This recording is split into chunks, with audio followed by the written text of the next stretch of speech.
Good morning दोस्तों, मैं दीपक मसीह आप सबों को महान विवाद के स्टडी में वेलकम करता हूं। तो बाइबल की महत्वपूर्ण विषय महान विवाद के स्टडी हम लोग कर रहे हैं और इसको समझने के लिए एलन जी वाइट की लिखी द ग्रेट कंट्रोवर्सी पुस्तक का मदद ले रहे हैं। तो उसमें जो 42 चैप्टर है, जिसका अभी हम लोग पहले चैप्टर को स्टडी कर रहे हैं और इस पहले चैप्टर यानी जेरूशलेम के विनाश के बारे में है और इस पहले चैप्टर का यह छठा वीडियो है। तो देरी न करते हुए चलिए आज का भाग को हम लोग देख लेते हैं। मंदिर के ढह जाने की मसीह की भविष्यवाणी पर शिष्य विस्मय और आश्चर्य से भर गए थे और वे उनके शब्दों का अर्थ पूरी तरह से समझना चाहते थे। 40 से अधिक वर्षों तक धन, श्रम और स्थापत्य कौशल को इसके वैभव को बढ़ाने के लिए स्वतंत्र रूप से खर्च किया गया था। हेरोदेस महान ने इस पर रोमन धन और यहूदी खजाने दोनों को लुटाया था और यहाँ तक कि दुनिया के सम्राट ने भी अपने उपहारों से इसे समृद्ध किया था। इस उद्देश्य के लिए रोम से भेजे गए लगभग अविश्वसनीय आकार के सफ़ेद संगमरमर के विशाल ब्लॉक इसकी संरचना का हिस्सा बने और इन पर शिष्यों ने अपने गुरु का ध्यान आकर्षित करते हुए कहा, देखो यहाँ किस तरह के पत्थर और कैसी इमारतें हैं। इसके लिए देखिए मार्क 13:1।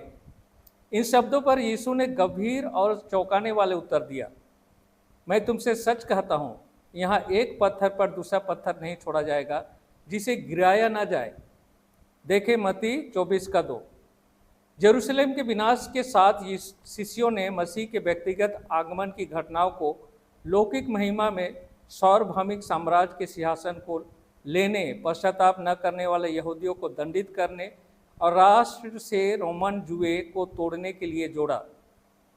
प्रभु ने उनसे कहा था कि वह दूसरी बार आएगा, इसलिए यरूशलेम पर न्याय के उल्लेख पर उनके मन उस आगमन पर लौट आए और जब वे जैतून पहाड़ पर उद्धारकर्ता के पास एकत्र हुए तो उन्होंने पूछा, ये बातें कब होगी और आपके आने और दुनिया के अंत का क्या संकेत होगा। भविष्य को शिष्यों से दयापूर्वक छिपाया गया था। अगर वे उस समय दो भयानक तथ्यों को पूरी तरह से समझ लेते, उद्धारकर्ता की पीड़ा और मृत्यु और उनके शहर यानी मंदिर का विनाश, तो वे भय से अभिभूत हो गए होते। मसीह ने उनके सामने समय के अंत से पहले होने वाली प्रमुख घटनाओं की रूपरेखा प्रस्तुत की। तब उनके शब्द पूरी तरह से समझ में नहीं आए थे, लेकिन उनका अर्थ तब प्रकट होना था जब उनके लोगों को उसमें दिए गए निर्देश की आवश्यकता होगी। उसने जो भविष्यवाणी की थी उसका अर्थ दोहरा था। यरूशलेम के विनाश का पूर्वाभास देते हुए इसने अंतिम महान दिन के भय को भी दर्शाया। यीशु ने सुनने वाली शिष्यों को धर्म त्याग, इजराइल पर आने वाले न्याय की घोषणा की और विशेष रूप से प्रतिशोधात्मक प्रतिशोध जो मसीह को अस्वीकार करने और क्रूस पर चढ़ाने के लिए उन पर आएगा। भयानक घड़ी अचानक और तेजी से आएगी और उद्धारकर्ता ने अपने अनुयायियों को चेतावनी दी। इसलिए जब तुम दानियल भविष्यवक्ता द्वारा कही गई उजाड़ने वाली घृणित वस्तु को पवित्र स्थान में खड़ी हुई देखो, जो कोई पढ़े वह समझे, तब जो यहूदिया में हो वह पहाड़ों पर भाग जाए। इसके लिए देखिए मत्ती 24:15-16 और लूका 21:20-21। जब रोमियों के मूर्ति पूजक झंडे पवित्र भूमि में स्थापित किए जाने चाहिए, जो शहर की दीवारों के बाहर कुछ फरलांग तक फैली हुई थी, तब मसीह के अनुयायियों को भागकर सुरक्षा मिलनी चाहिए थी। जब चेतावनी संकेत दिखाई दे तो भागने वालों को कोई देरी नहीं करनी चाहिए। यहूदा के पूरे देश में, साथ ही यरूशलेम में भी भागने के संकेत का तुरंत पालन किया जाना चाहिए। जो कोई भी घर की छत पर हो, उसे अपने सबसे कीमती खजाने को बचाने के लिए भी अपने घर में नहीं जाना चाहिए। जो लोग खेतों या अंगूर के बागों में काम कर रहे थे, उन्हें दिन की गर्मी में काम करते समय रखे गए बाहरी वस्त्र को वापस लेने में समय नहीं लगाना चाहिए। उन्हें एक पल भी संकोच नहीं करना चाहिए, नहीं तो वे सामान्य विनाश में शामिल हो जाएंगे। हेरोदेस के शासनकाल में जेरूशलेम को न केवल बहुत सुंदर बनाया गया था, बल्कि मीनारों, दीवारों और किलों के निर्माण से इसकी स्थिति की प्राकृतिक मजबूती को बढ़ाते हुए इसे स्पष्ट रूप से अभेद बना दिया गया था।